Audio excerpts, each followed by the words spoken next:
This is my 300 square foot Hyperadobe home. It is currently a work in progress.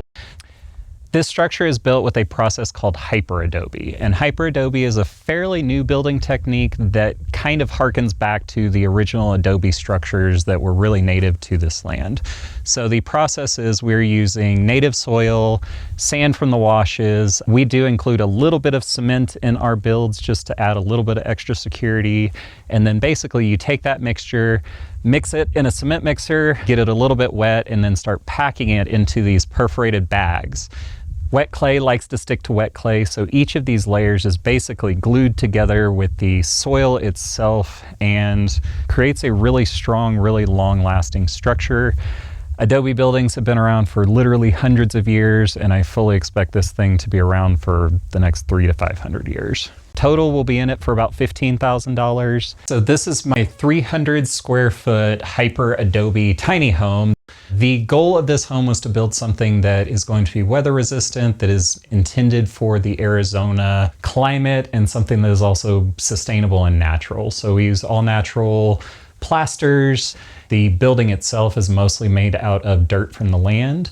And we use a ton of recycled and reclaimed materials, including bottles. Tried to build this as inexpensively and as sustainably as possible. Our walls are 18 inches thick of just solid earth.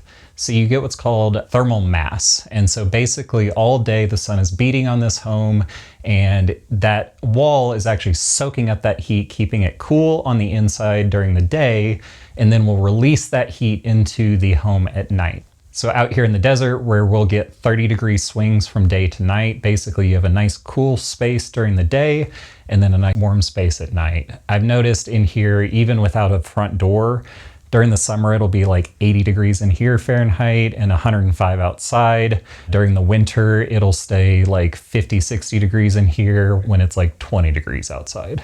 We still have a lot of work to do, but eventually we will have a full kitchen here with a little office space. Behind our bottle wall is going to be our shower space and a composting toilet. And then up in the loft, we will have a queen size bed and a full nicely decked out bedroom set up.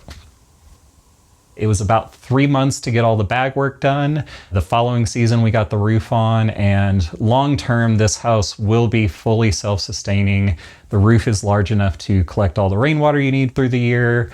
We will eventually have solar for the power for the home. And because the house is the Hyperadobe build, we need very little in the way of heating and cooling in this house.